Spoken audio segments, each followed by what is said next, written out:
What is up? What is up, Eric? Hey, good evening. What is up, everybody? I gotta mute us. Yeah.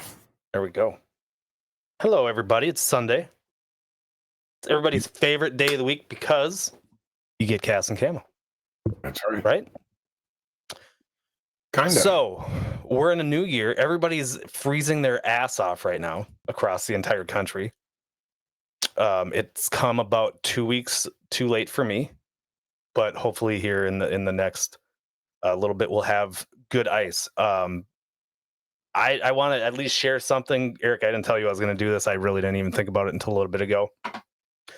But talking about the cold and talking about, we got my background, the ice fishing. A quick reminder that ice is never safe. There's a gentleman named Dickie from Dickie's Resort up on Mille Lacs Lake that I have been to 1,000 times. I've sat in the bar with Dickie many a times, taken many a charters, and he went through the ice this past weekend, this weekend on, I think, Friday. He got stuck he was going out into the lake and marking the road, and he got stuck with his car. So he went back with his got to get his pickup truck, and he went out and he went through. And probably not the smartest move Dickie's ever made in his 80 years of existence.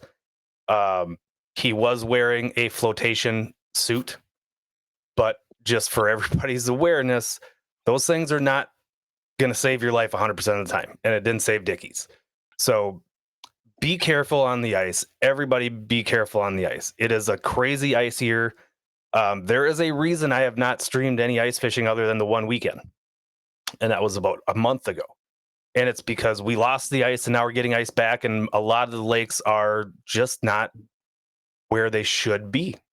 So just a reminder, everybody is, excited to get out there and just be safe, everybody, please. And rest in peace, Mr. Dickey. He has a good resort. If y'all are in Minnesota and you go to Mille Lacs Lake, check out Dickey's Resort. And they're not even paying us to say that. But he's a legend up there.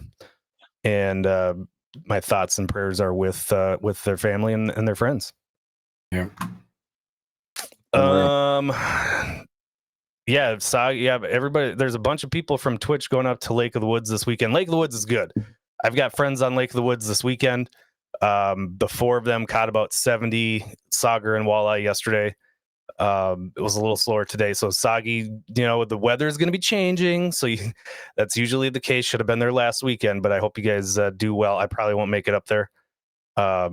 Maybe trying to get out somewhere else, but we'll figure it out. Also, a new feature on Cast the Camo, Eric. How about that? Uh-oh. A new feature. In the beginning, we like to do our housekeeping and talk about things that we've done and things like that. But we're going to get into a brand new short segment. It's exciting. But just remember, everybody, we are sponsored by the one and only Texas Select Seasoning. That's who our guest is tonight, Mr. Wild Bill. Can't wait to talk to him again. We are also sponsored by Carolina Bass Company, ! CBC, ! BBQ in our chat. And that's another reminder for everybody listening on other platforms or watching. We are live every Sunday night on Twitch under the name Cass and Camo. You can find us on YouTube, Cass and Camo TV on YouTube. And then our other sponsor, Sea Arc Boats. We met with Alex Nagy from Sea Arc Boats last week. That was a lot of fun. Eric, I had a good time. You had a good time, right? Oh, yes. I think I successfully possibly ruined a pretty good relationship right off the bat, so that was good. Calling out Steve right away and betting on our guest next raise. I thought was a bold move, but sometimes you just got to make bold moves, right? That's just sometimes how it works. All right, new segment at the beginning. We have fan mail. Can you believe that? No. I can't either. But we have fan mail. So there's 3 emails that I wanted to pull out. Was it from my wife or your wife? No, I don't tell you about those emails. Oh, okay. I don't tell you mostly because it's usually her complaining about you. You know how that goes. Yeah, right. They always complain about us. Yeah, I've got Pam's back, no doubt. Yeah, right. I know you So do. the first fan email, they're all short and sweet, so we'll go through them pretty quick. The first one reads, "What a great show. You guys are a breath of fresh air talking about hunting and fishing and outdoors on Twitch. Thank you so much for what you do." Signed, Mr. A. I'm going to leave it as at Mr. A. Nice Okay. email. Nice Yeah. email. Yeah. Thanks, Second, Buzzer. yeah, right. Thanks, Buzzard. Second email. I've enjoyed every guest you've had on. It's been entertaining every week, and I've learned something new each time. Signed, Mrs. O. Another great email. Thank you very much. And the last one, it's even shorter, just says, "I've seen better, but keep trying." Signed, Jim Boards.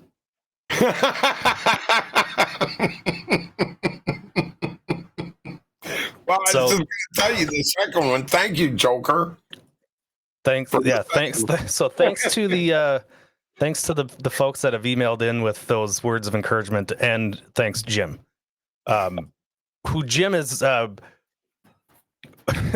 Jim doesn't even know this, but somebody somebody has a nickname for Jim. Should we disclose it? I was told not to, but that just makes me want to disclose it even more. But yeah, we don't really refer, Jim. We don't refer to you as Jim or Mr. Bortz. We now call you Daddy Bortz. So keep those muscle pics coming. And that was not a pun. That was a bad pun. Jim, thanks for being a good sport every week. We kind of jab at each other, but it's fun. All right, enough. If anybody else wants to send in emails, our email, and I'll post the email in the Discord, but it is officialcastingcamo@gmail.com. Send all your fan mail in. We'll read them at the beginning or at the end of shows. We appreciate everybody tuning in, listening, watching, following, subscribing on YouTube. And I know, and Bill's probably sitting there going, "Will this guy shut the hell up so we can talk about barbecues and smokers?" I didn't get a chance to look at, because I just saw the thing on my phone. We did get a like on SoundCloud, our first one that wasn't me, believe it or not. Oh, wow. And I guarantee those 3 emails that I read were not written by me either. Maybe they were. Really? Well, maybe.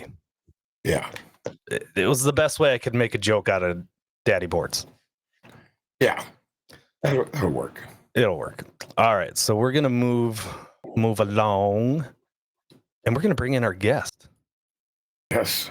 Here he comes. And our background, I made our background extra special just for him, Oh, even though look. nobody's really Yes. gonna be able to see it once we pull him up. But it's a nice little brisket on one of the things that we're gonna be talking about tonight. Let's see if there you. Oh, look at our screen. Our stream might have just broke with that much amazingness that just popped up onto the screen right there. Maybe. Hey, Hey, Bill. How's it going? Good. Let's first talk about last time we talked to you. There was a lot going on for you. It was hunting season. Let's talk. Did we get any more boars? Did we get any whitetails? Did we get anything? One whitetail so far on vacation, and unfortunately, my vacation ends tomorrow. So, but we were at the camp, and it finally got down in the 30s, which is something for Texas. And then, of course, 4 days later, it's back in the 70s.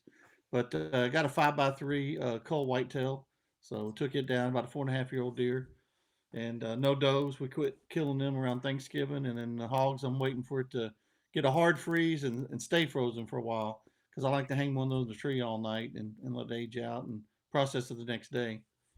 So waiting on weather. No Y'all got the kidding. snow. We don't have anything down here. It's 50 degrees right now. Do you field dress it and then hang it? I'm assuming. Yeah. Yeah, I go ahead and lop the head, dress it out, wash the hide down, but leave it on the cape, and then hang it up and run it up in a tree away from the coyotes and let it hang all night. When it's in the 20s, mid 20s to mid 30s, and let it hang all night. I'm shocked that the Houston area even sees those temperatures ever. I really am. It's crazy Well, to me. it's 2.5 hours east of Houston, northeast of Houston, but still, yeah, I'm shocked too. But we're gonna have 15-degree weather next week for a couple of days in the morning, So we're going to have about 4 days of hard freeze, which is hard freeze for us.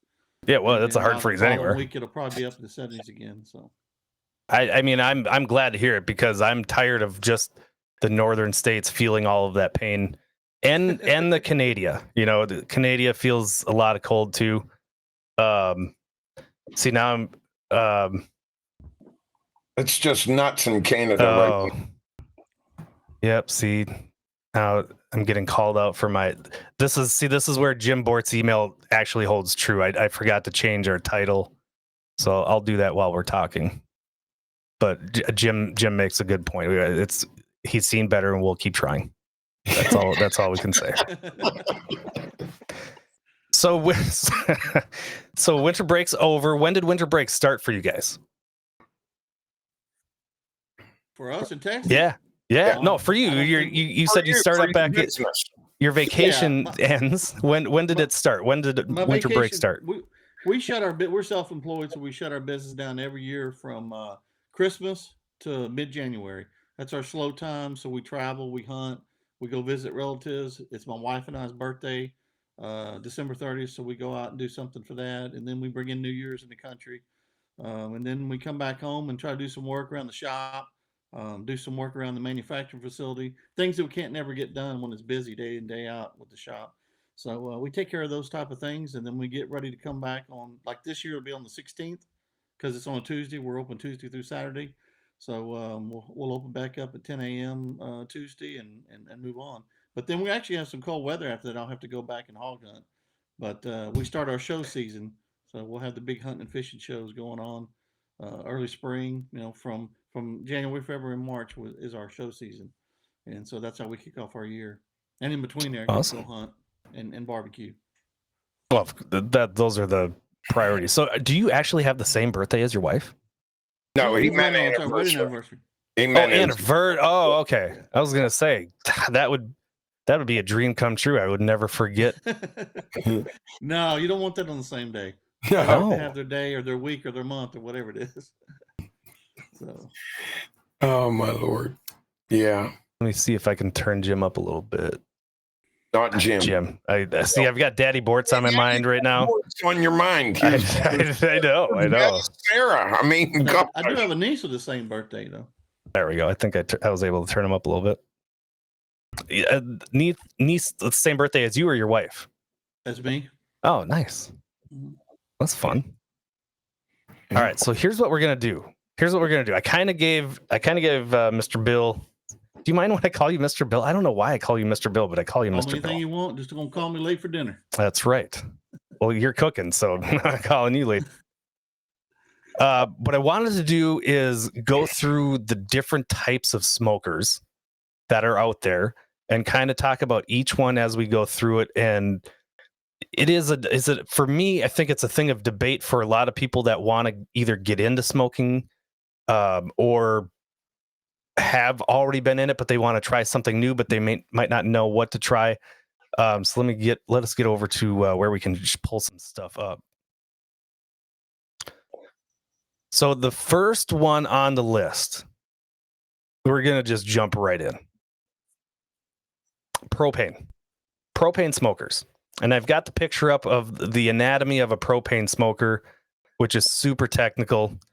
And I can see, are you groaning? Is that a groan? Or is that you saying, what the hell? You do realize I'm in Texas, right? We burn wood. Yeah. I know. You know what we use gas for? For a gas fireplace or to fry fish. That's it. Oh, I was going to say farting, but that works too. But I'm familiar with them, yeah. For the poor souls that use them. So my neighbor uses one. I contemplated getting one, but I'm going to tell you why I contemplated getting one. I wanted one where I could just bring my source of fuel and not have it be wood on the ice. If I want to go ice fishing and if I'm going to spend the whole weekend out on the ice, I can set my smoker up, a propane smoker with a couple 20-pound tanks and let her rip, right? Mm-hmm. It's mobile. It has that, you can move around a little bit. They're fast to heat, right? Mm-hmm. That's one thing you could say about a propane heater is they're going to heat up really fast because that instant heat, that direct heat. And because you're controlling that heat the way you are with the propane, they're also easy to control the temp. Those are pros. Yeah, and put your cast iron skillet down below where it's really hot and fry you some fresh fish. That's right. That's right. The cons to me for these, if this is your, I'm not going to poo poo any smoker, because if it's meat and it's smoked, I'm going to eat it and I'm going to enjoy it. That's right. But I think the knock on the propane smokers is it does change the taste of what you're doing. Would that be an accurate statement? Because of, well, it really doesn't have any flavor. You know, people put the little wood chips and stuff in there, and that gives it a little bit of flavor, but there's nothing like burning real wood.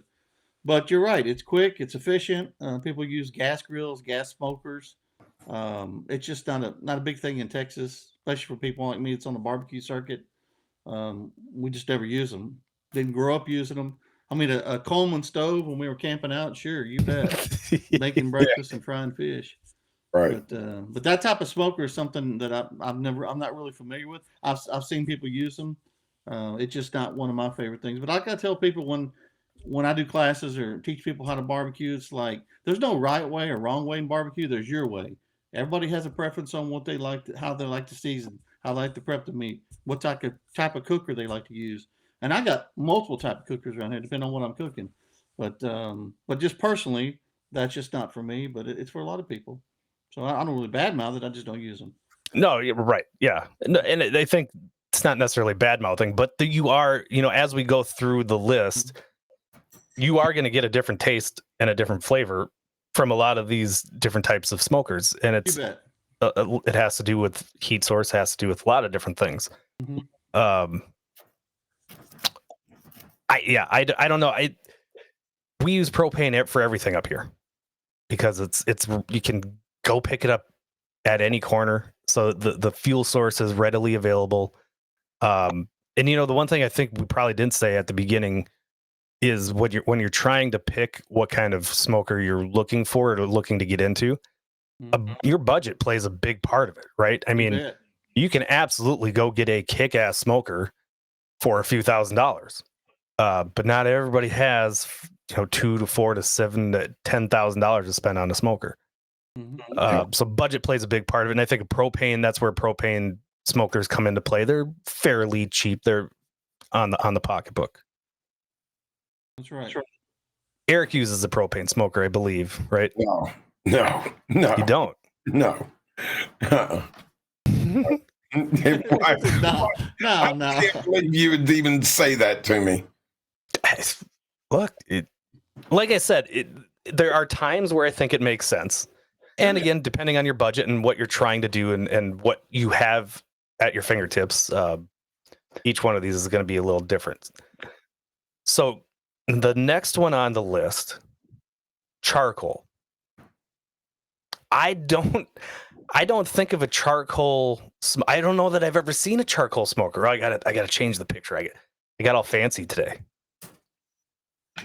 Let's take the propane one off. Yeah, okay. I don't think I've ever seen a charcoal smoker. You've got the damper up at the top. It looks like it's similar to a charcoal grill, with the intake, and to me it looks like it's just the charcoal down at the bottom in the pan. You've got the water above that and the grates, and the smoke chamber. Do you know much about charcoal smokers? Yeah, those work really well too for like smoked turkeys and things. But I mean, you have an option for the water there in the middle. People want to put things in the water pan, or fruit juices, or soda, like a red soda, to give some sweetness and color on the meat. So there's a lot of options there. So it's just basically an indirect smoker. Can you not use wood wood in there down the too? bottom? Can you not use wood in there also? Or Sure, you can use wood chunks. That's what I was Lump charcoal or briquettes. What's shown there is briquettes, which are traditional, what everybody buys. But the lump charcoal, the bigger pieces, actually burn longer. Yeah. And then you can add the chunks of whatever type of wood, hickory, pecan, whatever you want to use in there, mesquite, depending on what type of meat you're cooking. But yeah, those actually work very well. And this type of smoker is going to give you some serious smoky flavor. Yes. That's I think that's one of the big benefits of using this type of smoker is you're definitely going to taste the smoke flavor. That's right. And again, price point, there's options for charcoal smokers. They're big, they're small. They're affordable. Right. And see, now we're going to get technical. This is where we want to learn. Smoke ring. Let's talk smoke ring. This is the first one on the list that talks about you're going to get a good smoke ring from this type of smoker because of the nitrogen oxide that it's providing. And that's a lot of physics that I don't understand. Can you talk about smoke ring and what it is? Because you're trapping that smoke in the top of it, and depending on how you've got that damper set up top, it'll hold that smoke for a while before it releases it. So, yeah, depending on the type of wood you're burning, you're definitely going to get a smoke ring on there. So when for the lay person out there, what does it mean to have a smoke ring?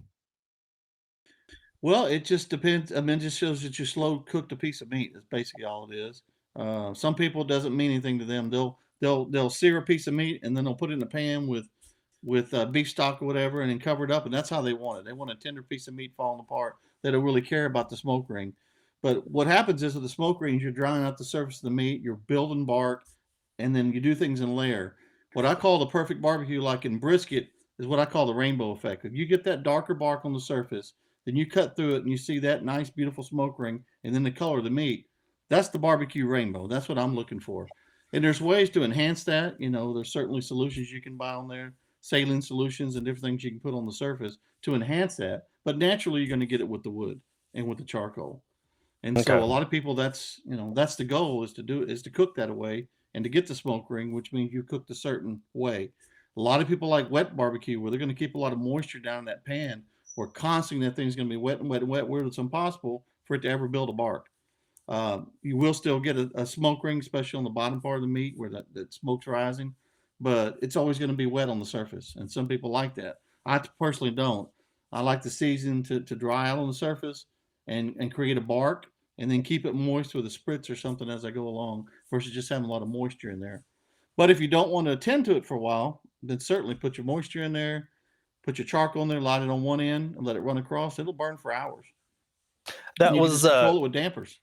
Yeah, I think one of the cool things that I saw when I was looking at these, when doing a little bit of research, is they were talking about making a snake, and the first thing that came to my mind was, how in the world do these people get any of these charcoal bricks to burn like that? Because I can barely get charcoal bricks to start burning on a grill, for crying out loud, and they're making like snakes and seas, and it just kind of slowly makes its way through those bricks.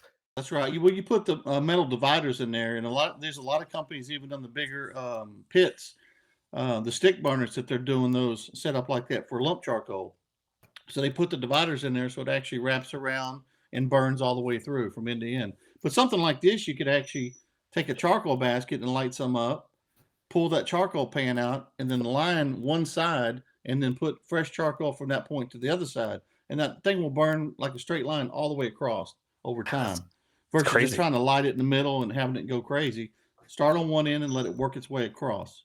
Or cut yourself some little pieces of metal, aluminum, and put it in there, and you can actually divide it up and let it burn slower that way as well, to make that snake pattern or round pattern if you want, any pattern you want. So that way, just don't light across all the charcoal.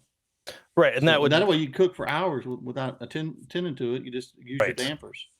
That's rather than doing so much babysitting. And that was the first thing I thought with the charcoal. Like, well, how many times are you going to have to go back and add charcoal, and then you got to light it? And it seems like you're going to get an inconsistent heat doing that. But no, once you're lit, you run across the whole thing, just like a barrel smoker. I mean, they burn for hours. You can burn 7, 8, 9 hours, consistent heat. So that's how these are designed right here, because you're not direct grilling over the charcoal. Right. This is trapping the heat in there, and you've got a damper airflow down below. So once it's lit and it works its way across, it'll burn for hours. That all depends on how you set it up. Like I said, you got the charcoal chimney, get it started, put all those hot charcoals on one side, and then build the non-lit charcoals all the way back. Add your chunks, and they'll light off as the fire gets to them, and then you'll have a staggered pattern of fresh wood burning also along top of the charcoal. Right. I'm hungry. I'm already hungry talking about this. But that type of smoker is great for turkey. For a Is it really? Okay. spatchcock smoked turkey, yeah, that's great right there. So if you're using this type of method for a turkey, are you injecting that turkey? Sure. Okay. I'll still do everything the same. I just Okay. this type of smoker is just great for them. Okay. You want that bark? Build that bark on it, yeah. And then with that, you need to put just a little bit moisture down there because when you spatchcock it, you're going to have the bones down, so it keeps that meat moist from the bottom side up also. So much to learn. So full disclosure, we're not there yet. I've got the electric, and no rolling your eyes. I'm new. I'm learning. Long way barbecue, just your way. I know. But one of the reasons I wanted this to be our topic tonight is because I want to learn how to do some different stuff. And you just got me super excited to go try a charcoal smoker. I think it would be fun. I don't know that I would like the mess that it sounds like it makes. So there's a lot of ash, but I love charcoal. Like a charcoal grill. There's something about a charcoal grill for me. Well, I like the barrel type charcoal grills with the standalone box off to the side where you can put your wood in there and heat that inside box. There's nothing inside my big box where the meat is, but all that smoke and heat coming from the small box, you can slow cook it. I like it that way. I love it that way. Well, it's almost like you knew that was the next one on the list. It's called an offset smoker, huh? Yeah. Look at there. What a segue. That's right. What a segue. This is I think for me, this is one of the smokers that I see people trying to use the most. Yeah. And most failing. People cut their teeth on those. Now I cut my teeth on a cinder block pit, where we actually stacked up the cinder blocks and welded the metal to go over the top, and then had a grate inside, and we shoveled hot coals in there. We burned wood down and shoveled our coals in for split pigs. Right. But these type of cookers here, these are very affordable too. You can get them at the Lowe's, the hardware stores for a couple of $300, and find them all the time on Facebook. Somebody's getting rid of them. They don't know how to cook on. They give away for $75 or something. And this is where a lot of people learn on, which is really good because you learn the anatomy of the offset. But I don't cook on offset like that. I cook on a reverse flow, which the stack would be on the same end as the firebox. Right. And how it works is when you build the fire and it goes underneath, there's a tuning plate built, and you set the angle the way however you want for the build. Smoke goes underneath it, wraps over the top over the meat, and then out the stack. The stack's on the same size as firebox. Right. Whereas this type of pit, the smoke's gonna go over the meat and right out. As quick as it burns through, it goes over the top. Which is good because if you get a really hot fire, you can do some seared on the right side and slow smoking on the left side. So it actually works out pretty good. These are great pits to learn on and cook anything on. Pork butts, brisket, anything. Can't you close that lid though to try to keep the smoke in there as much as possible? You can, but I don't do that because I always believe in controlling your damper, the airflow where the fire is. Right. And I've always cooked where once that smoke gets through that stack, I want it out because it's burning. Same thing as when you initially start up your fire. You got that dirty smoke coming through. Dirty smoke, and once that smoke hits that stack, I want it out. So I leave my damper on the top wide open. In fact, if it has a damper on some of those pits, I take it completely off. Unless I'm in an area that might get rain in there, I leave that completely off so nobody will have the opportunity to crack that thing down or close it. I control all the airflow at the firebox. That's where the fire's at. That's where we want to control. The one that I have like that, I keep it about halfway open. I've always done that. But and I may be wrong. Maybe I need to open it all the way up. But this is one I have exactly this one. Plus, I have a different one too. Mm-hmm. Another smoker. I got the Pit Boss. But this one here, I like. If I'm going to have hamburgers, then I build the fire inside the box. You bet. Actually, and do the hamburgers. I love charcoal burgers in that. That's like my. But if I'm smoking something, then I use the firebox. Mm-hmm. Yeah. So here, either way. Here's my question. I'm not muted. First, let's talk about this style where the smokestack is on the opposite side of the firebox. Reverse. So you're saying the hot part is right by the firebox. That's going to be your hottest area. Is that accurate? No, actually, where it turns on the tuning plate is where it's going to be hot because the smoke's going underneath the tuning plate and wrap it around. So the end where you see where the stack is there. Yep. When it turns, it's going to be hot down there. And so I actually put my meat on the right side right before the smoke goes out of the stack because the stack's going to be on the firebox side. But that tuning plate, all the smoke's below it, comes over the top where the meat is and goes out. Okay. So on the right side, on the bottom shelf, is where I always smoke my brisket. In my reverse flow, that's all I cook on is brisket. In competition, I've got one pit set up for every meat. And the only thing on the reverse flow is brisket. I don't allow nothing else on that pit. Nothing. So what's the reasoning for that? It's seasoned for brisket, and I don't like to move meats around because it's all about timing. Yeah, brisket likes to be left alone. Same thing with pork butts. Once it's on there, you leave it alone. And so if you've got timing on the cook-off, you got to get a butt on, you got to put a rack of ribs on, which ain't going to take very long. You're constantly opening up that top and moving things around. So I have dedicated smokers for each one. Not small, usually smaller smokers, like for my turkey, for my chicken, for my ribs, and for my pork butts. Because I cut my pork butts down, for competition. So I'm not cooking these massive pork butts like I would at home. Same thing with brisket. It's trimmed down to competition size. But my reverse flow is strictly brisket. That's it.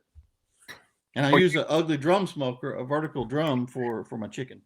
Well, you just brought something up there that I was going to ask you about later on, but since you brought it up, on turning your meat, I know there's a lot of people, I've been to their homes when they're cooking, they're constantly opening the lid, turning the meat when they're doing pork butts and all that. And I'm like, I just sit there and shiver. I'm like, I never, ever touch that. Once that lid goes closed, I don't go back to it for a good while until I wrap it. If I'm going to smoke it for a long period of time and then I take it, I wrap the meat and then put it back in there and leave it alone until it's finished.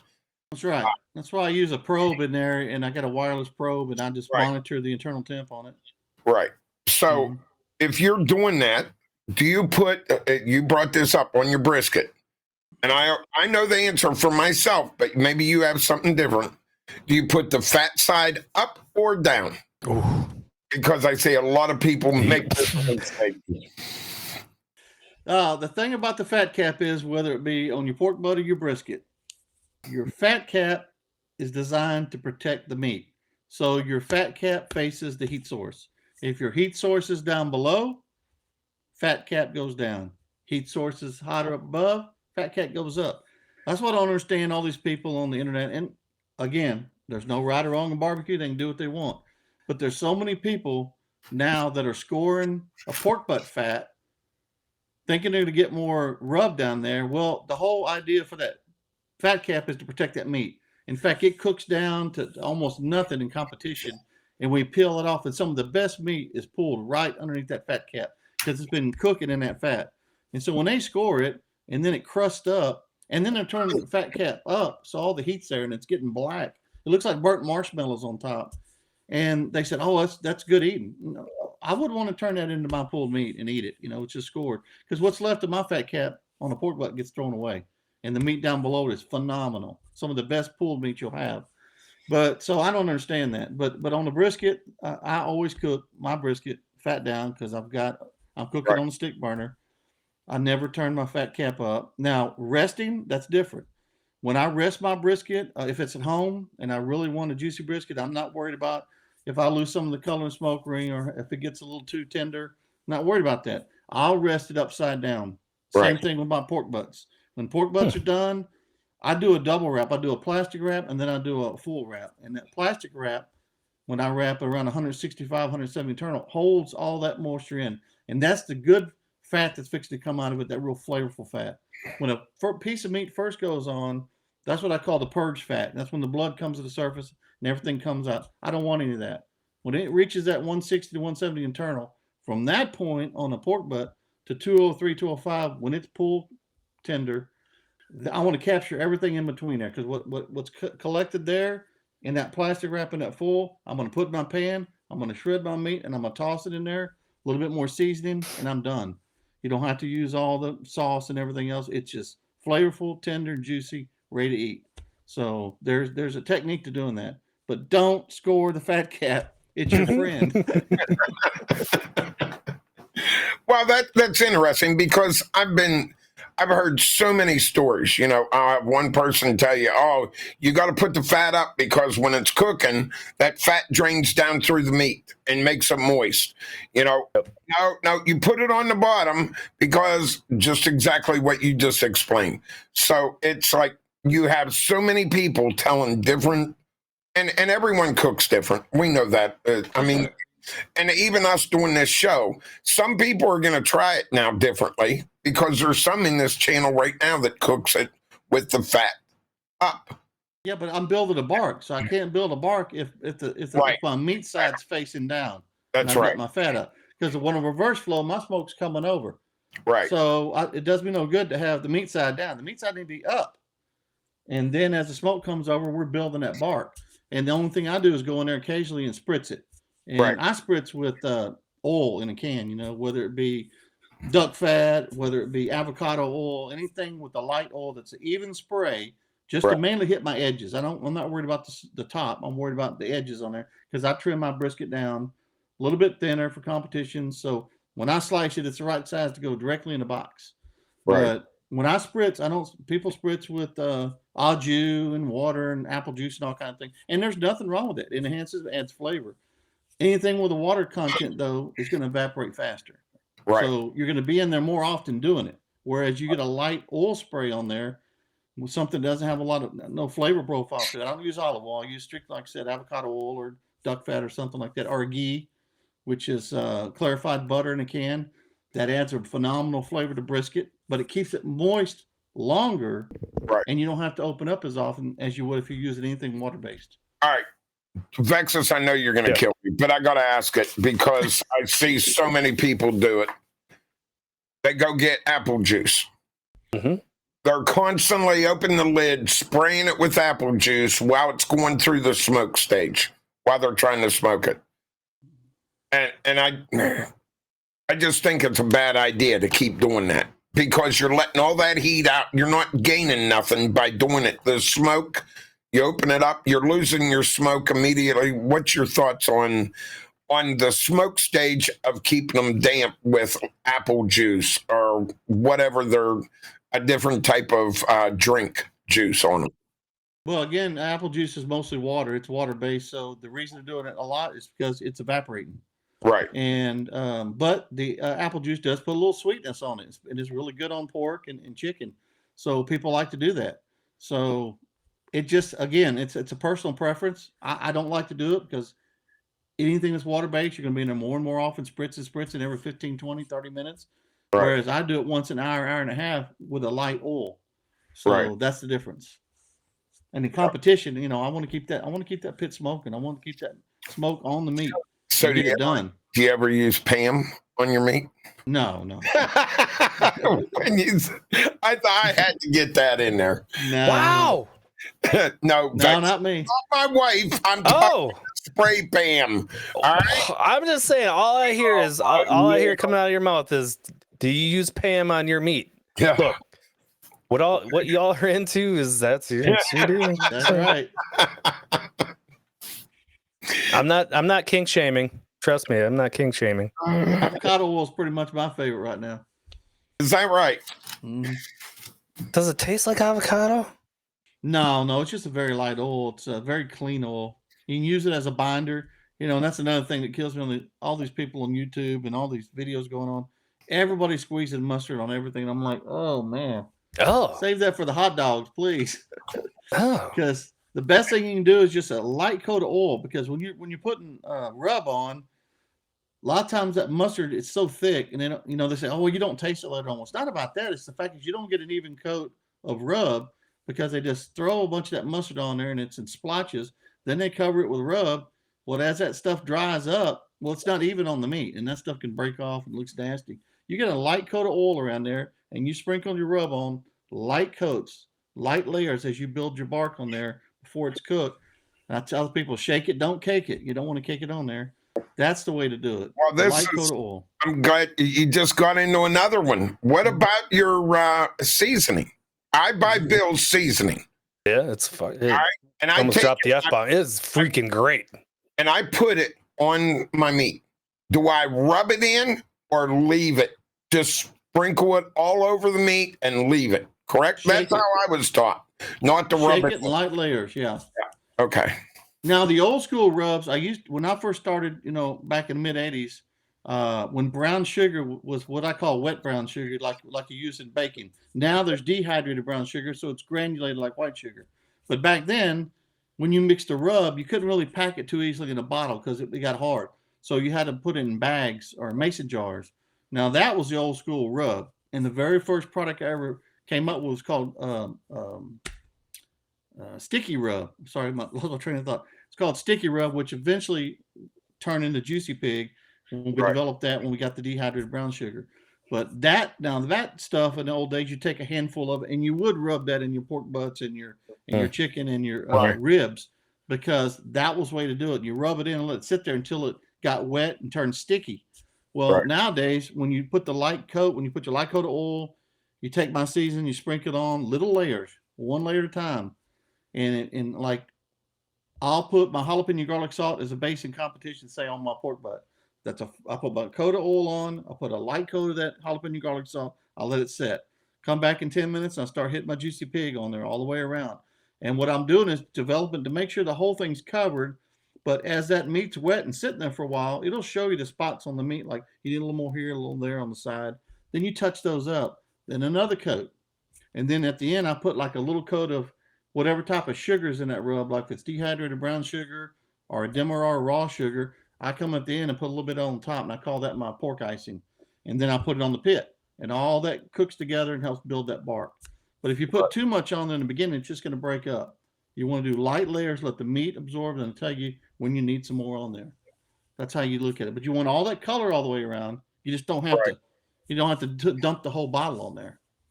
Well, I just see a lot of people really rubbing that seasoning in, and they call it rub. So first thing they think of, they've got to rub it into that meat, and they don't have to. That's what's really amazing. Yeah, and rub's just a terminology, but people, if they don't see the word rub, they don't think it's for barbecue. So if you don't use the word, then they're confused. So But it is a rub technically, and you can rub it in if you want. But the thing is, you get so much on your hands, and it's best just to nice even coat it and let it melt into the meat, and it'll tell you when it's ready for some more. Because I always keep the meat on the counter, and it's sitting out 30, 45 minutes before it goes in the pit. So I walk by it every once in a while and look at it, I touch it up, and then when it's just right, then it may sit there another 20 minutes, and then it's on the pit. Because everything's all about timing.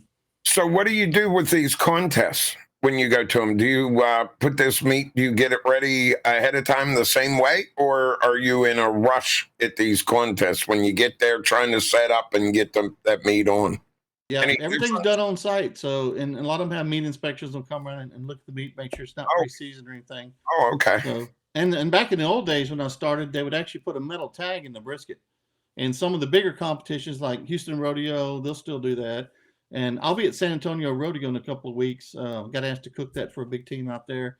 So I don't sure if they're going to tag in or not, but I like the competitions that tag, especially the ones like this. It's over 300 entries. I think it was 340 entries or something the last time I cooked San Antonio Rodeo. And we got a couple of good walks out there, and we won the Chef's Choice also. But I like those type of contests. But no, you're getting there, you're getting set up. You got to time everything out. And then you look at the turn-in times, and every sanctioning body has preset turn-in times. And the only time that changes is if, like Champions Barbecue Alliance, the only time that changes is if you have more than 200 teams. And they may go from an hour rotation to an hour and a half rotation. So it's just a matter of adjusting your schedule. And then KCBS, you turn in every 30 minutes. So that's a wham, bam, get it done. So when I say I've got one meat on each pit, the reason I do that is I like to have those meats done and in the Cambro resting hours before they come in, except for chicken. Chicken, I want to run up to the time, just get a rest before it goes in, so you get that initial steam off of it, turn in the judges and go. Ribs, I want to rest. Pork butt, I want to rest. Brisket, I want to rest for hours if I can. How long? You know? How long do you suggest resting a pork butt? Or I rest mine 2 hours minimum. really? Yeah. Wow. Now in CBA, we can cut our pork up any way we want. Now you can actually separate the muscle. So I take out the entire money muscle now, and then I cut down through the pork butt and just cook the bone-in section. That's for some of my pulled meat, and then the money muscle. So I cook them separate now. So the money muscle is going to cook faster, and then I wrap those and get them set, and then I put those in the Cambro, and then the bone-in piece is going to take longer, and then it gets wrapped in the Cambro. So, but the thing is, I have separate Cambros too. I'm really funny about the Cambros because you got something rested and the meat's pulling down, getting to the right temperature, and you go and throw in a big old hot chunk of meat, and guess what? You just brought the temperature up on everything. Then you can overcook the meat that's already in there. So we use separate Cambros for those on rested meat versus initially hot meat, and so there's a timing on that too. And everything in competition is about timing. Right. I gotta tell you though, 20 minutes. That's why I ask you. If anyone ever takes my, what did you call it? The muscle? Money muscle. If anyone ever takes my money muscle off, we're gonna have some major words. Yeah. You leave my money muscle alone. Oh my Unless Lord. I give you permission. Back in the old days, you had to cook that whole butt together and then break it down. It's like, you just can't get that beautiful smoke ring on it. You know, you could cut around that money muscle a little bit and get some of that fat off and silver skin and get seasoning on one side and the fat cap down below. But now you're allowed to take the whole thing off, and now you can shape it, season the whole outside. You've got that nice little fat cap down below that people like to score. I keep it on there. And it literally, when you thin that fat cap out and cook that money muscle like that, and you can slice from the top down, and you got that beautiful money muscle medallion, it literally melts in your mouth like cotton candy, including that little fat on the bottom. Kind of like having the perfect slice of brisket with that little bit of fat on the bottom that looks almost translucent. It almost has a little pink tint to it. Mm-hmm. If you've cooked brisket fat to that point and it feels sticky in your fingers, that is the perfect brisket fat, and it's edible. If it's tough, I'll eat any fat. I'm not afraid of it. Oh, brisket fat's beautiful. Let me Same ask thing with the money muscle. one more question about cooking. Is there anything different that you would do with a hind quarter of a deer versus a brisket or something like that? What, I mean, you know what I mean? You're on smoking it. Would you do anything much different than what you're doing right now?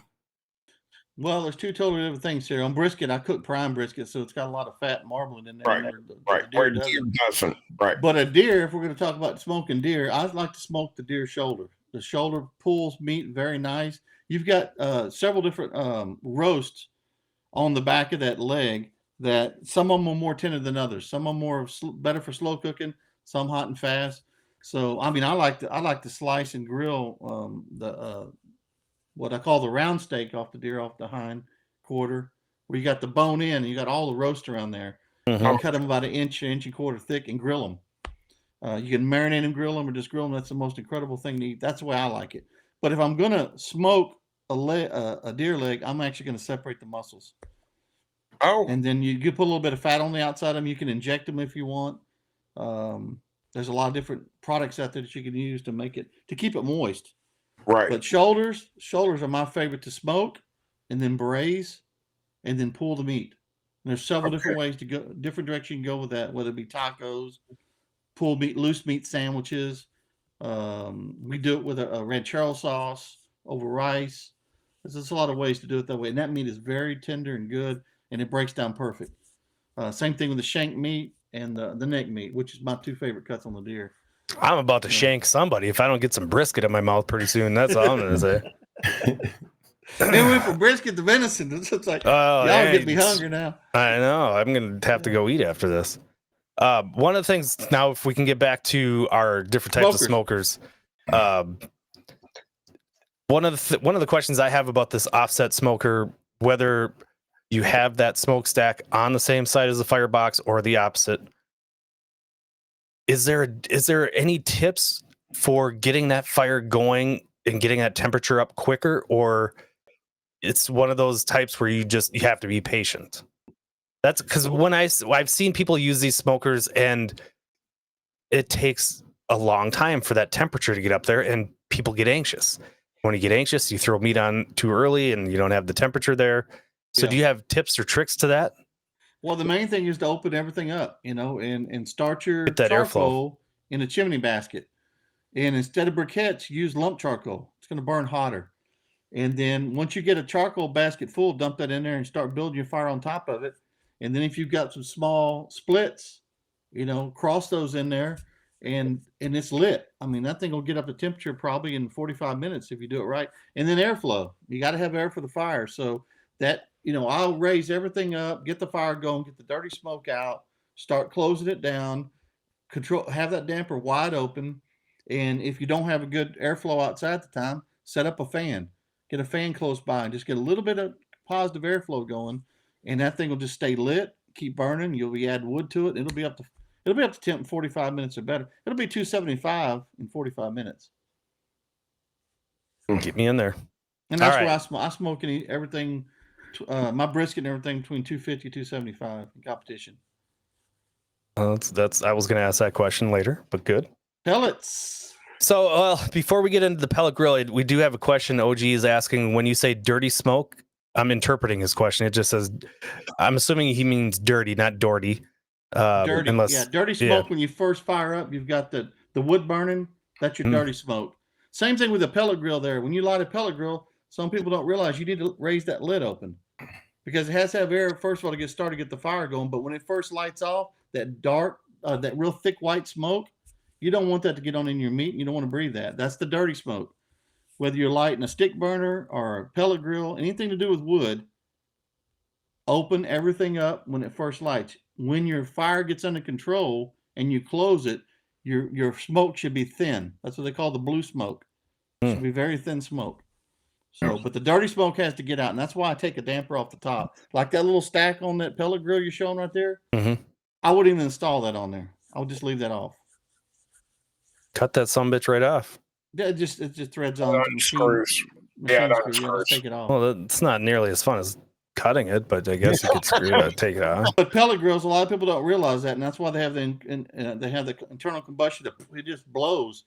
They've had those lids blow off those things because it builds up too much pressure.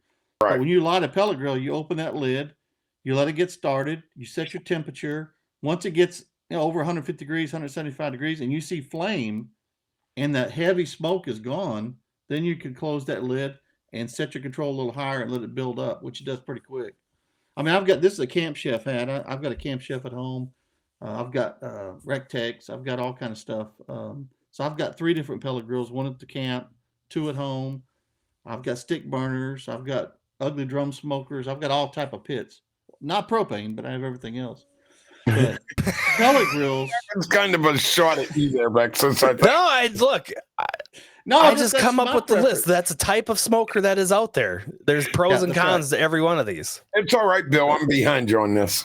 But the pellet grills, a lot of people are saying, like they'll tell you, oh, that's cheating. You can't. What's cheating? You're making dinner. How's it? Yeah, how's it cheating? It gets dinner on the table fast. Now, would I use pellet grills in competition? No, because that's not my preference. I'm a stick burner guy. I burn lump charcoal, and then we have a small grill for cooking steaks and fajitas. So everything's fire, wood with us. But I love a pellet smoker at home because I can crank that thing up. I can go inside and season some steaks or chicken breasts or whatever we want. If you just want to grill chicken breast, salad, how quick can you do that on a pellet grill versus burning down charcoal and waiting 2 hours to get the fire going? Right. To cook a couple chicken breasts. It's wasteful. Whereas these pellets, when you turn it off, it only burns what's in that hopper. That's it. It burns it out. It's done. And they burn down to almost nothing. So there's very little. Efficient. Those things are, and they've come along so far. Some of these cheaper brands have just. I mean, you can buy a pellet grill now for what, $150, $199. Yeah. I mean, they're getting cheap. Yeah. Well, they're getting sophisticated. $900 to $1,500. You can be watching your Dallas Cowboys winning their playoff. Oh, they got their ass kicked. I mean, you could be watching some Lifetime movie. Probably would have been more entertaining than your Cowboys game today. But you Probably. can literally be sitting in your living room watching TV and just controlling everything with some of these by your phone. It's all Wi-Fi driven. It's Exactly. crazy. My new Rectech they sent me, it's got everything's controlled by phone. I can see what's happening with the flame. It's just incredible. And then one thing I don't know if you're going to have them come up or not later on that's similar to the design of that, but it acts different and actually burns charcoal and lump charcoal. It's a gravity smoker. Oh, Do you Masterbuilt? Do you have anything in here? well, no. Char Griller and Masterbuilt are the only ones that's making the consumer level of those. But it's got a big Okay. hopper on the side like you have, like this shows here. But it's actually charcoal and it's automated and it's controlled Wi-Fi. Huh. So you have charcoal cooking capability with a Wi-Fi controller. And Versus how Man. well, burning pellets. how well is it to keep the temperature controlled? Unbelievable. You got to be I bought kidding. one. Masterbuilt contacted me, and I got online and said, I just wanted the smallest version they had to have some in the backyard that I control like that, and I want to cook brisket on it because I don't really care for the brisket come off a pellet grill. I cook up seafood and everything else on pellet grills, steaks, but I wanted something to cook a brisket and have that good wood flavor, burning lump charcoal, and you can also put chunks of wood in there. So I got one, sitting down, built it, and put it together, and burned it in. Put some lard on the inside, seasoned it up, burned it in, then cooled it down, and started it up again. So you fill this hopper on the side with your lump charcoal, whatever, and then you light it on the bottom, and the dampers, of course, open. Once it lights, it kicks in a fan.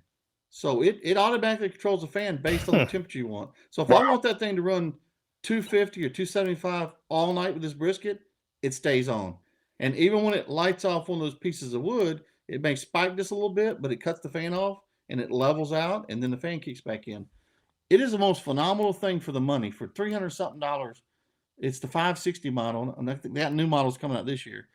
But the technology to be able to charcoal cook with Wi-Fi and be that consistent on point, it's unbelievable. Wow. Wow. Yep. Okay. All right. Masterbuilt. I didn't even know they had them. Yeah, they've been out for a few years. They got a new heavy duty version coming out this year because the hoppers are thin. People are trying to jam. I see people online trying to jam splits in there. Oh, I'm going to burn a split because it's a wood burner.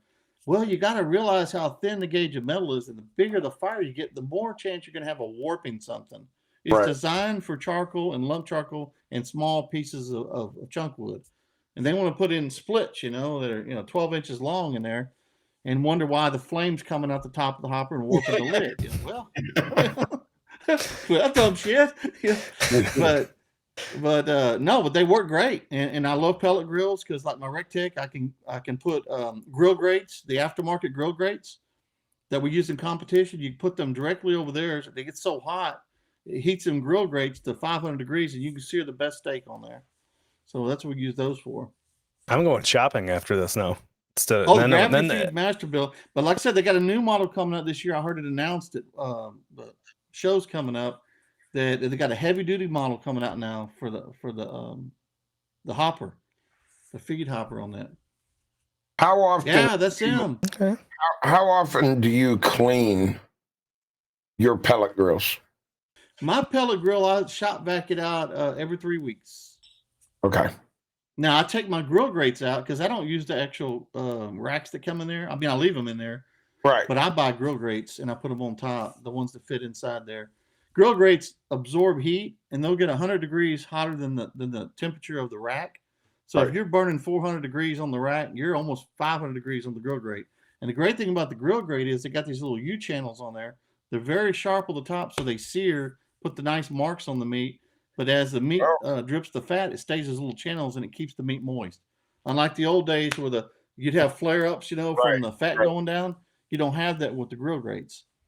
And so anybody's got a pellet grill that can get over 400 degrees, I recommend buying grill grates for whatever, and find the one that fits your model, because you'll sear the best steak and pork chops and chicken breast you'll ever have.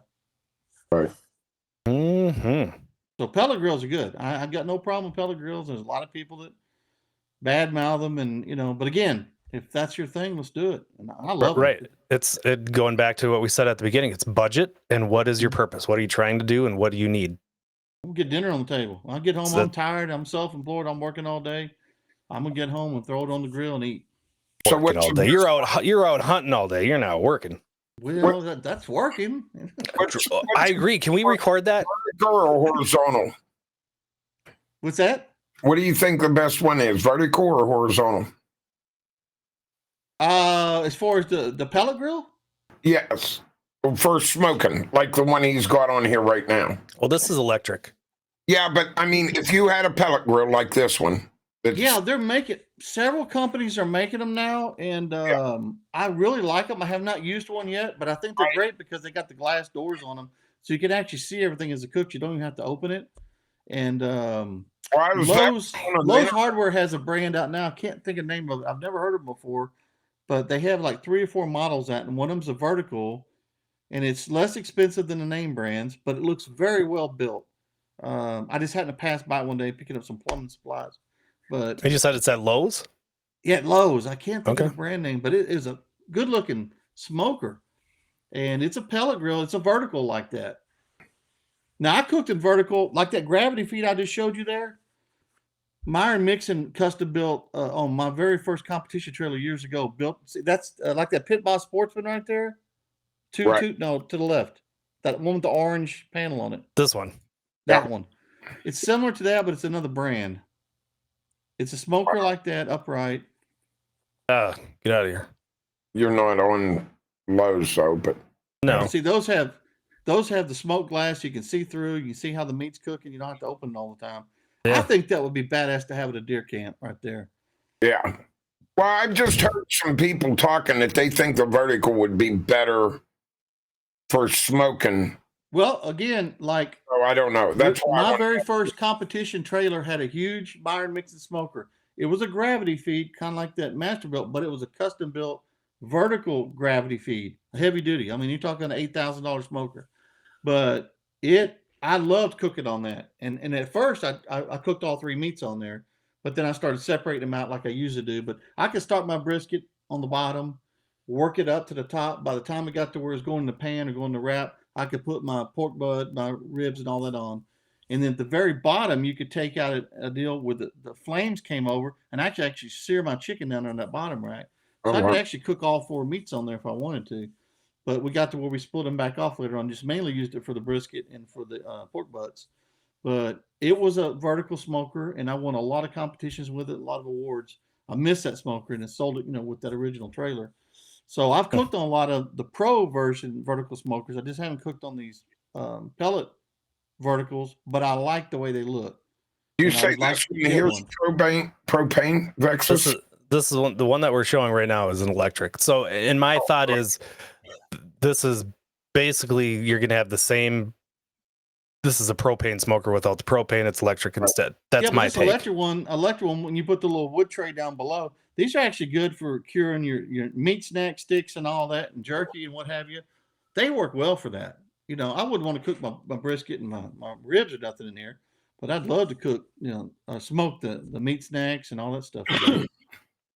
The one drawback, even for the the venison snack sticks, there's just not a lot of room. But I have this dream of a walk-in smoker. That's my dream. I have to walk in and just be in all the meats.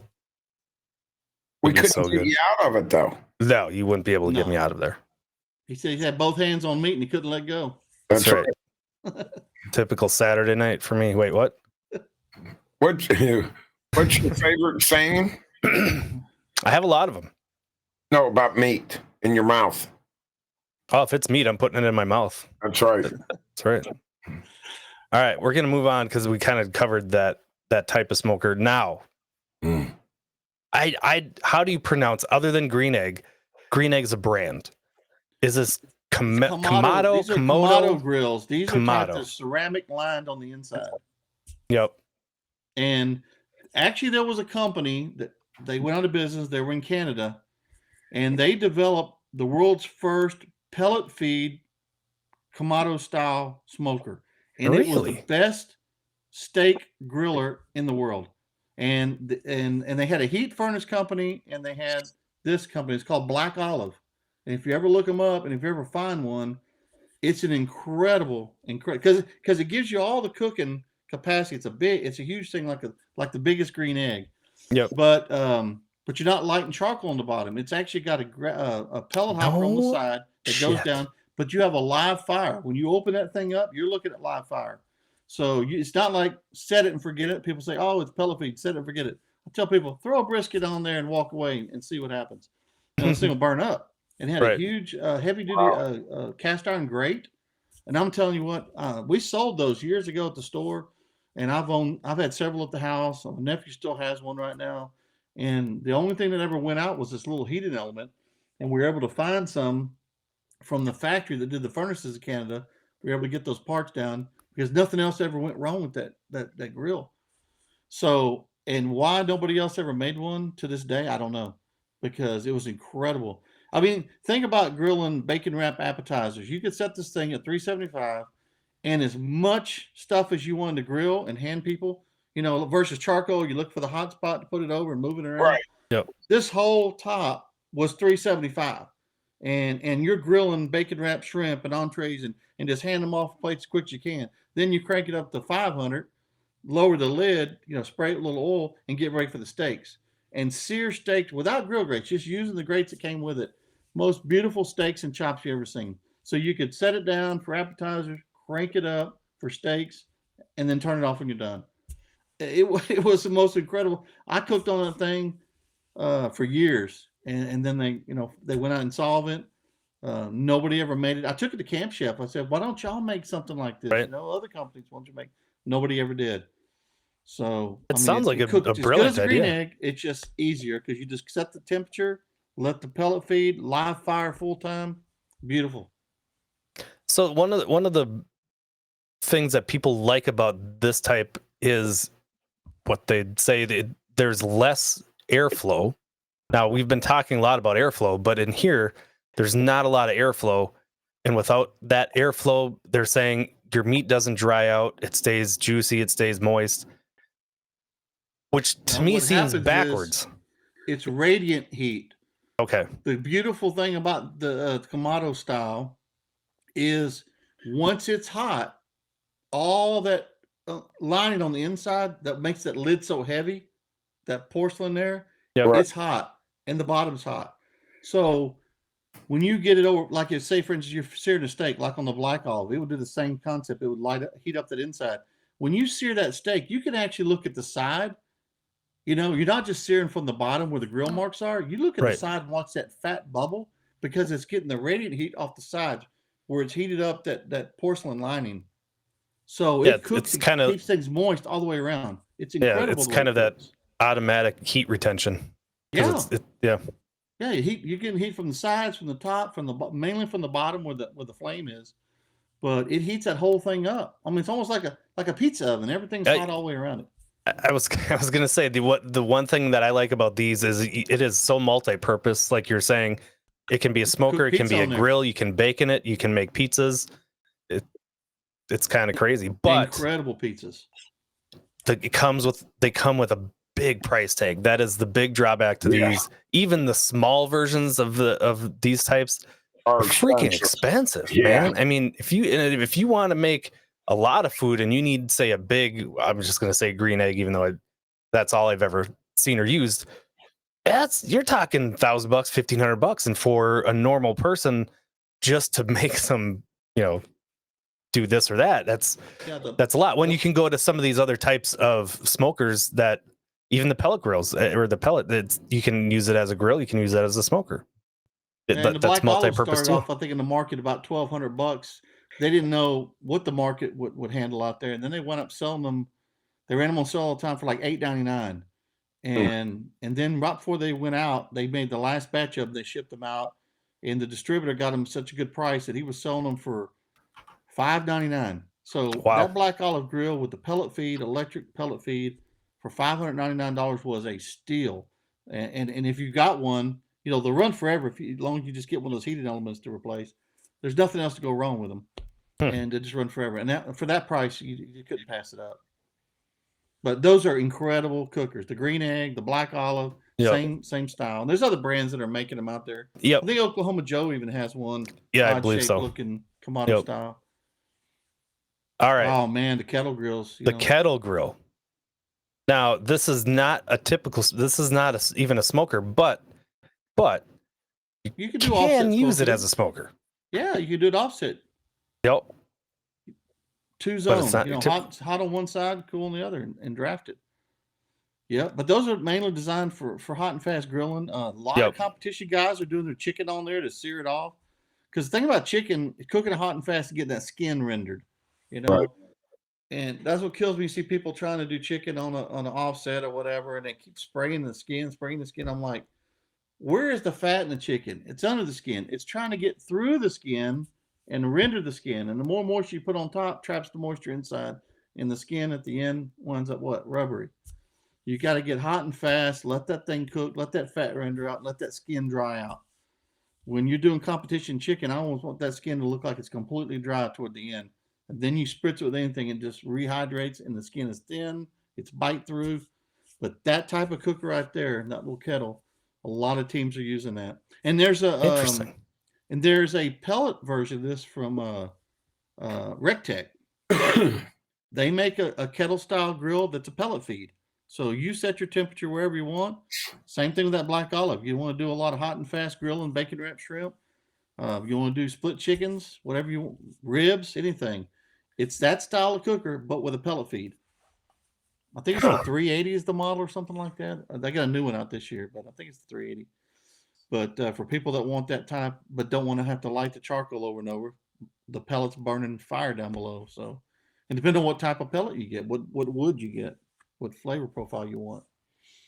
Well, So there's options. You can do charcoal or you can do a pellet feed with that style of cooker right there.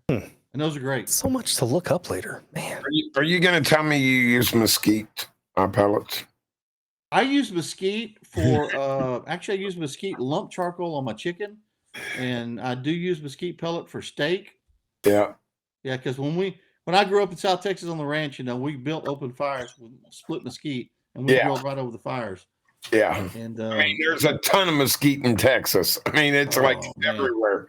But like brisket, I'm pecan, red oak. That's what I like for that. I use hickory on my pork. But I do like mesquite on beef, and I've got a certain lump charcoal that I get out of Mexico that I use for my chicken. People are like, oh, mesquite's too strong for chicken. No, that chicken's been top 10 too many times. Now, do you smoke any fish, and what do you use for your wood for smoking fish? Pecan. Mm-hmm. All right. It's a lighter smoke, and it just tastes great. Are you, when you're doing, I have to think about how I want to ask this question, because we've gone through a whole bunch of different types of smokers. What about cold smoking? Is there a best or better type of smoker to do cold smoking for, like salmon? I'm not really big into cold smoking. It's not something we did growing up. I know a lot of people that do smoke cheeses and fish and all that away. I don't, but there was several companies, including Louisiana Grills, that made really nice offsets to their pellet grills. They made the attachments on there for cold smoking. And I've read a lot of great things about that. But again, it's just not something I've done in the past or that I do now. So I really don't know a whole lot about it. I know that the equipment's out there available, but it's not something I do. Now, the last one, you shared this with me right before we started, so I didn't have this. This wasn't one on the list, but the ugly drum smoker. Right. I don't have a picture of it, so everybody's gonna have to use their imagination. But tell us a little bit. What's the ugly drum smoker? Well, if you look up Gateway is the leader. They're the ones that the one in Memphis that made world champions. They made the world's largest drum smoker, and they cooked the whole hog on it, and they won the grand championship. But so if you look them up on the internet, you see what they look like. Well, basically, it's a metal trash can. 55-gallon metal trash can was the original ones. People would cut and put grates in there, make a top for them. Actually, they'd take the lids off these Webers and put on top because it fit just perfect. Then they started modifying hinges for them. Then people started figuring out you could put wheels on them. And then people started cutting them and making cutouts, have fire access. Because the original ones, you had to take all the grates out to get to the fire basket down below. If you need to reload your fire, which is you can't in the middle of competition, it's a pain in the ass. Nowadays they have them with a square cutout, so you can open the door and pull it out, add fire, and shove it back in while your meat's still on the racks. And then the way they build them now is like they have baffle plates, but they're made out of heavier metal now that they cut out the holes out of them. So it controls some of the heat and the flame from coming up, and then you have your 2 racks up above. So the rack all the way up is the furthest, of course, from the flame, and that's what we can do our chicken and things on. And then you can lower it down a little bit closer to the frame, but the baffle plate down below controls that. And as your fat's dripping out of the chicken or whatever it is you're cooking, pork, it sears on that hot plate, and then that comes back up on the meat. So it actually amplifies the flavor. And then I cut onions with the skin and everything on them, and I'll drop those in there while it's cooking. And there ain't nothing better than smelling onions burning on that plate with all that grease, and that flavor imparts itself in the meat. So that's part of my cooking process with the chicken is I'm constantly burning. For the first 20 minutes, we're burning onions on the hot plate down below in the fire and just letting it bring that flavor up. But the drum controls that smoke. It controls that fat flavor, everything inside. And people are winning grand championships and stuff all over now with them. People have given up the stick burners. They're giving up everything, and they're just buying these drums because they're smaller, they're compact. Now they make them shorter, taller. They make wheels on them. You can roll them around. The hinge lids. They're fancy. Guy built me one for competition around $1,300. Had my custom hunting logo on it. Had a controller on it, airflow controller, which I don't use. I just use the damper on it. But he put it all together in a package deal for me and built it really nice, threw in some extras for me. And all I use it for is chicken. But you look around the competition circuit, and I guarantee you, at some contest, more than 50% of the cooks there are nothing but drums. Every meat's on drum. And they're kicking ass. They're easy to control the temperature. They burn for hours. And you get that charcoal backyard flavor that every judge wants to taste. So it's a win-win. And they're cheap. You can buy them, several companies are selling them for, smaller versions of them for $300, $325. But when you start a fire in there, you got to fire for hours, So you can do your briskets, your pork butts. You can do everything in there. And you can also do hot and fast. Well, it's good to know too. Now, those things are just, I cannot believe they've taken off. I should have gotten that business years ago because they sold so many drums to these competition cooks. I can't see myself ever going to it because I'm a traditional old school guy, and I like my stick burner for my brisket, and I like the way it looks, tastes, the finished product, and it wins. Yeah, I was going to say, if it ain't broke, don't fix it anymore, because nowadays in competitions, people are going so much saucy barbecue, which I refuse to turn in. So if we don't hit one sometime, but we hit more. When you get traditional judges that like that flavor, an offset smoker. And then your top brisket cooks are still cooking offset. But pork, your pork ribs, your pork butt, chicken, drums all day long. Ugly drum smokers. Okay. I got two questions in one. But when you do your pork butts, I'm just going to ask you, and you're going to smoke it. Number one, what's your temperature that you run your smoke that you suggest that we run our smoke at? Or temperature to do the smoking, whether it's 4 hours, 5 hours, whatever you're going to do. And then once you wrap it and put it back on, what do you set the temperature at for the remaining 4 hours, 8 hours, whatever you're going to do at? I run my pork butts at 275. And I run them until they're minimum 165 internal up to 180. Depends on what they're looking like, the color. And then I wrap them. Like I said, I do my double wrap. I do a high temperature, a wide plastic wrap. And in that wrap, I put a little bit of my seasoning back on there and some of my salted vodka glaze, which is like a liquid version of my Juicy Pig rub. I put that in there for moisture. And then I wrap it all up in that plastic to where it's sealed. And then I do 2 layers of foil. Right. And I put it back on the pit. And then I'll run that pit up to 300 to 315, somewhere in that range, until it peaks around 203. Because 203 to 205 is where I want my pulled meat. Right. Now, if I'm slicing Money Muscle, I'm going to run it to 192, 195 because it's going to come up some more in the box to right at 200, and then it's perfect for slicing. But my pulled meat, I want it to pull, so it's 203 to 205 internal. Okay. All right. That's and good. 4-hour rest if I can get it, 2-hour minimum.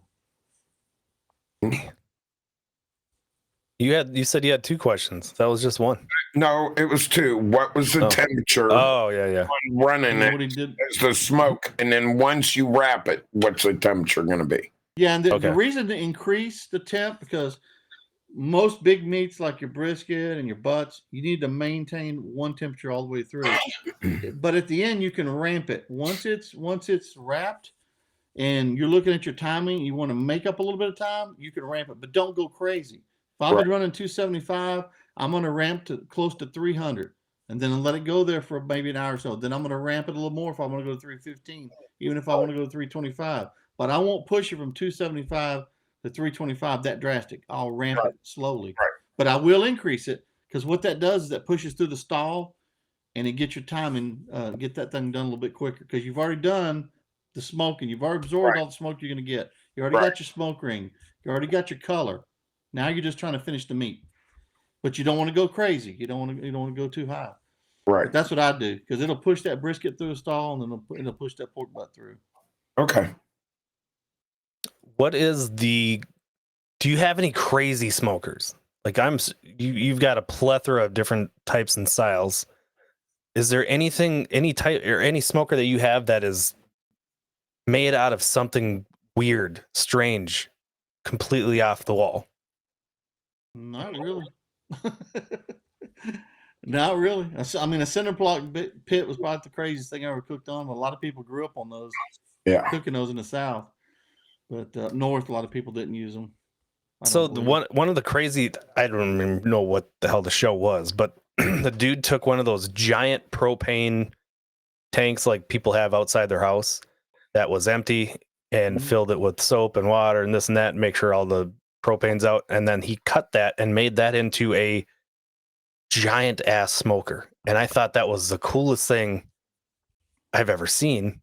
And I started thinking, well, what else could we make into a smoker? If you can turn a propane tank like that into... most offset smokers that they build, custom smokers, are propane tanks. Is that right? Yeah. Well, it shows my ignorance. Yeah. Big propane tank smokers, yeah. Some of the best builders in the world. Get a 55-gallon drum and make yourself one too. Yeah.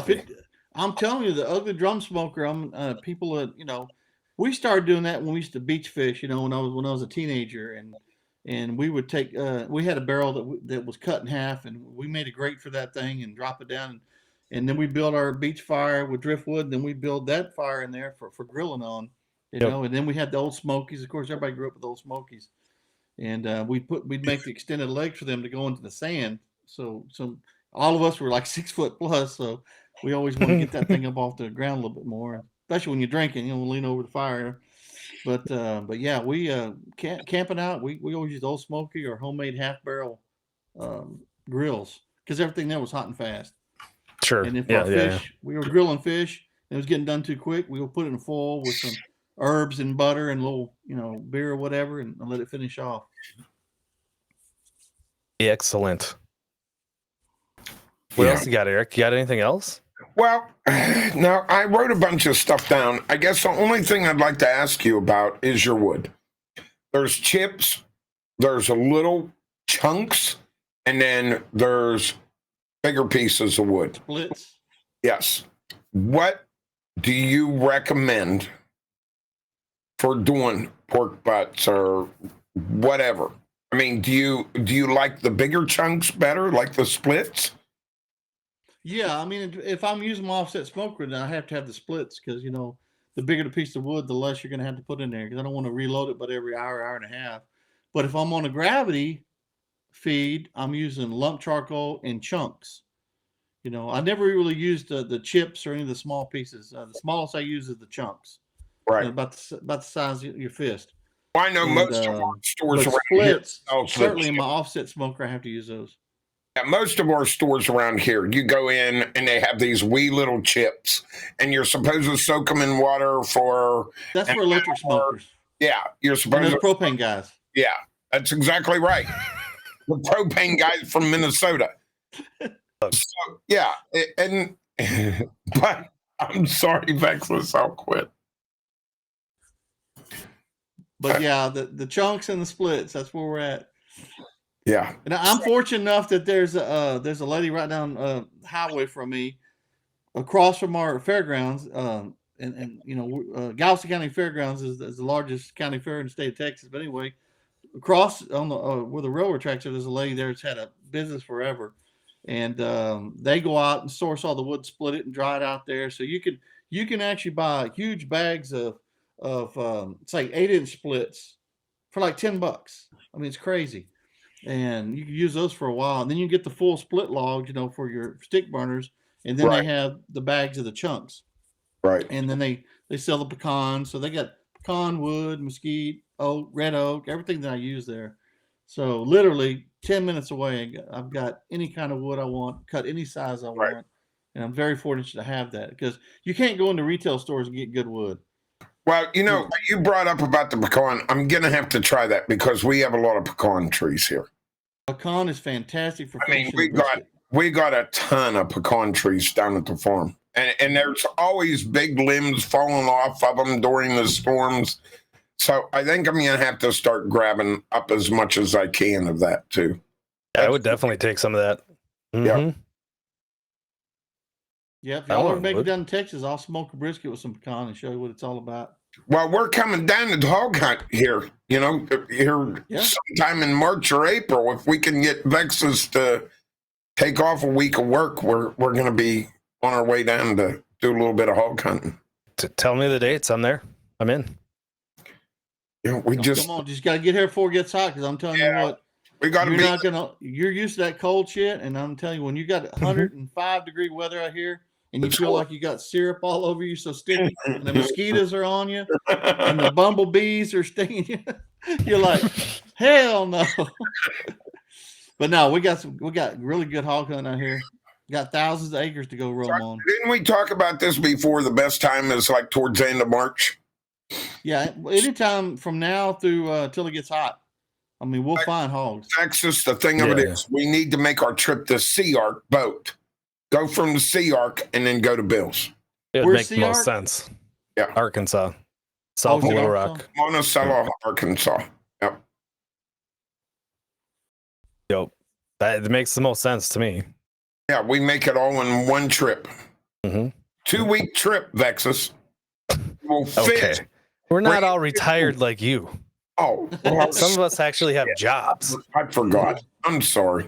I'm self-employed and flexible, but I still got work to do. Yeah.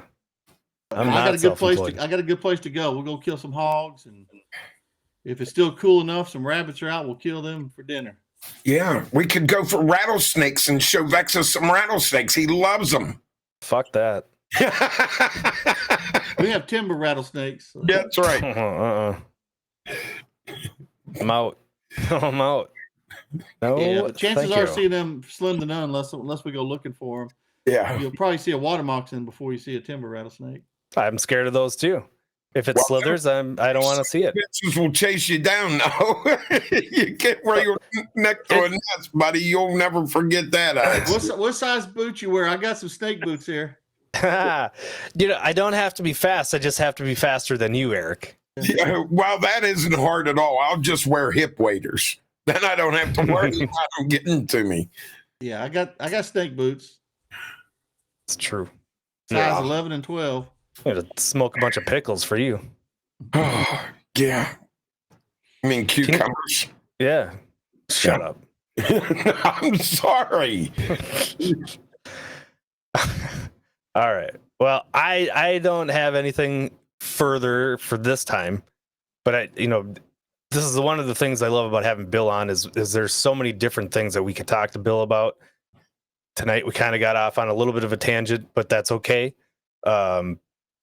We got through the main topic of the different types of smokers. Who knows what we're going to talk about next time? At some point, I think we would need to talk wild game, because Yeah. that's one of the things that I'm dying to know about, and I don't want to talk to you about it until we're on the show, because I want authentic reactions from me, like, oh, I got to do that. I got to try that. But I'm excited to learn more about the wild game stuff. This is a topic that I just want to know more about and keep trying it. And I can't wait to do some research and get one of these different types of smokers.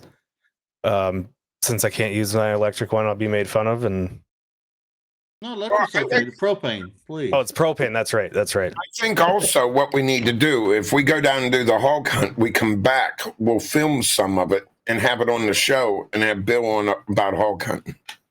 I think Oh, We'll do that, absolutely. and we'll also kill it while we're out night hunting for hogs. I'll get a raccoon so I can cook that up and show y'all some true Texas tacos. Look at Baxter's face. I guarantee it'll be one of the best things you ever eat. Raccoon ranchero tacos. I'm trying to figure out if he's just yanking our chains. No, he isn't. No, 100% he's being serious with you. One of my favorite game meats. You'll be all right. Yep. You'll be all right, Vexus. Really? Yeah, you'll be all right. I mean, look, I'm BSing you. I'll try it. It's meat. I'll try it. Yeah, You're gonna love it. I don't know. I've had brisket tacos. I'm not sure anything can beat a brisket taco. Yeah, but we're talking wild game. Brisket's not wild game. It's true. Raccoon is my third favorite wild game meat. What's your first? Venison, wild hog, and raccoon. Wild hog is number 2. Really? Yes. We eat wild hog year round. My wife and I, we put it up in the freezer, big sows that we kill in the wintertime. And I'm telling you, it replaces beef for us over here. I mean, it's incredible. Especially when you get the sows in the wintertime. Now, do you 2 inches of belly fat on them? Do you do the bacon off the wild hog? No, I grind all that extra meat up there, but I do cut, bone-in chops. We pan fry bone-in chops, and we make stew meat, grind meat. I smoke the shoulders. Now, I was told a long time ago the bacon off of wild hogs is not great. Is that true? I'm not off the boards, but if those big sows that are real fatty, nice sows that's been eating good, yeah. No, it can be really good. Really? I just don't take the time to do the cures and all that. I do everything natural cuts, and even if we make homemade sausages, I like a uncured, unsmoked sausage that you grill with all the fresh ground vegetables and the meat and everything in there. And Really? some ground up fat in there, and grill it to 165 plus internal and make sure it's safe. And that's the way we like it, fresh. Right. But, I don't do a whole lot of bacon like that. Do you use the wild hog fat and add it into the venison? No, I don't use the wild hog fat. I use pork belly or beef fat. Okay. Mhm. Interesting. Now the fat that's on the like the tomahawk chops off that sow is fantastic. I live like at least a minimum 1/4 inch on there, and then I hammer those out, and we either pan fry them or grill them. Oh, it just melt in your mouth. All right. But yeah, we like to cook down a lot of stew meats, and make cook it that way, or eat it smothered down with gravy and rice. That sounds God, good. I'm so hungry. I can't wait. But just keep in the back of your mind, raccoon ranchero tacos. You're gonna love them. I'm trusting you guys. I'm trusting both of you. I in my gut, I feel like I should not. I've ate Bill's food, and I'm going to tell you what, believe me, it is unreal. What he cooks, no matter what he cooks, it's just like melts in your mouth. I just have this weird feeling that you guys talked before this, and you gave him the wink, wink, and actually, what you're actually going to be feeding me is going to be like some goat nuts or I something. wouldn't do that. Swear. Well, we can do that too if you want it. No. Oh. Do you have your phone close by? Yeah, I do. I just text you a picture. There you go. I don't know if you can see it on this camera or not, but it's raccoon ranchero tacos. Yeah, it's showing up good. That's smothered down raccoon with my homemade ranchero sauce with nothing but a slice of avocado and my chili pekin salt on it. Oh This man, taco is phenomenal. There you It'll go. be one of your top 10 favorite tacos of all time. I'll try it. I'll try it. Guaranteed. Yeah, you got. If I eat it, you'll eat it because we both ate pickles. Yeah. I hate a lot more than you do, I think. But if it's meat, I'm gonna try it. I want to try it. Right. Okay. Cool. All right. Well, Thank you. here's the deal. Bill is one of our sponsors. Don't Yes. forget, exclamation point. If you're in our chat right now, exclamation point BBQ. That's going to gift you to Bill's website. Use Cast and Camo as your code, all capitals. That'll get you 15% off. Yep. And we're working on the website, right, Bill? We're working on the I got website. a whole new one coming. We've been on vacation and we start back up operations on Tuesday next week. And we'll have all the products on there. But anything that you see online that's not available for the shopping cart, you can always call our retail store. It's and they'll give you the number later on, but it's 409-392-8199. We're there Tuesday through Saturday. My wife or whoever answers the phone could fill your order and get it shipped out for you. And apply a discount. Just tell them Cast and Camo. Awesome. Yes. I went on before Christmas, and that's when I text you. I'm like, oh my God, I was in a panic. I'm like, oh my God, your website. I need to order stuff. It's an old website, but we got new products out. We got to get out there, and we do a wild game pan sausage season that's coming back, and we want to get everything out there. People are asking for it. Yeah, we'll definitely get it. But yeah, check out the seasonings from Texas Select Seasoning. I've had them; they're phenomenal. I'm gonna tell you, Bill. My father, I gave some of the stuff that you sent to us, and I gave it to my father, and the last 2 times he's used it, and he's never made better food. And I'm telling you, it has to do with your seasoning. There you go. It has to do with your seasoning. I like to hear. I looked at him like, there's no way you made this, because you don't make, like, he tries, and I appreciate the trying, but your seasoning has made the difference in his smoking. It's been great. What is it? Is it the one that's you call sweet ass? Is that correct? Sweet ass barbecue rub, yeah. Yes. Yeah. All right. So the other day, I took my Philadelphia cream cheese, put it on the smoker. As soon as I put it on, I just covered it with that sweet ass. The whole thing. I smoked that for 45 minutes. Took that off, took Ritz crackers. Oh my God, you guys got to try that. There is nothing better than to do that with them. And you just sit there and you eat that whole damn bar of Philadelphia cream cheese. Mm-hmm. It's amazing. Yeah, that puts a good flavor. That little citrus hint that it's got in that sweet ass and those 3 kinds of sugar.